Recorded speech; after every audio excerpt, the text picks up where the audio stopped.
Good day to everyone. I'm very happy to start this channel by posting educational content. Daily we will be seeing a small topic on accounting and even on management. Today's topic is marginal costing. Marginal costing அப்படின்னா என்ன? Marginal costingனா production cost இருக்கும் இல்லையா? ஒரு கம்பெனியில் you produce goods. So whenever you produce goods, you incur expenditure. Production cost. ஒரு 10 unit produce பண்ணுறோம். 10 unit produce பண்ணுறதுக்கு 100 rupees ஆகுது. அப்படின்னா அடிஷ்னலாக 2 யூனிட்ஸ் ப்ரொடியூஸ் பண்ணோன்னா எவ்வளோ காஸ்ட் ஆகும்? அடிஷ்னலாக ஒரு யூனிட் ப்ரொடியூஸ் பண்ணுறதுக்கு என்ன காஸ்ட் ஆகும்? That is called as marginal cost. It is the extra cost to produce one more unit. இதில் மெட்டீரியல் அதிகமாக தேவைப்படும், லேபரும் தேவைப்படலாம். So these two things are called as variable cost. Fixed cost will remain the same. For example, நம்ம வீட்டில் we cook.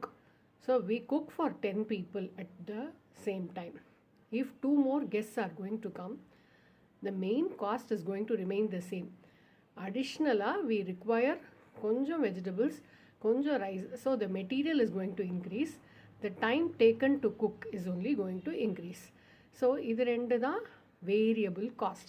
So anything which is directly varying to the unit of production, it is called as variable cost. So இந்த காஸ்ட்டை base பண்ணி தான் companies profit earn பண்ணுறது எப்படி.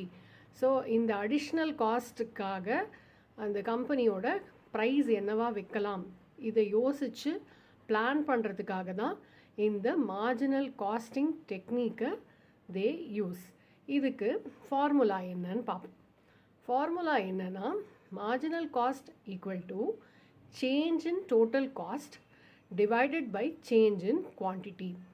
அதாவது 100 ரூபாய் 10 யூனிட் ப்ரொடியூஸ் பண்ணுறதுக்கு ஆகுதுன்னா, அடிஷ்னலாக இன்னும் ஒரு 5 யூனிட்ஸ் ப்ரொடியூஸ் பண்ணுறோன்னா 10 + 5 15 யூனிட்ஸ் ஆகும் டினாமினேட்டரில்.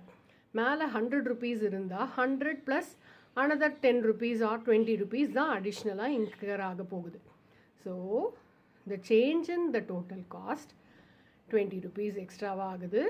And the change in the quantity, எக்ஸ்ட்ராவாக இருக்கக்கூடிய யூனிட்ஸ் என்ன வரும்? முன்னாடி 10 யூனிட்ஸு, இப்போ 15 யூனிட்ஸ், 5 யூனிட்ஸ் தான் increase. So this is called as marginal costing. Thank you. Hope you understood.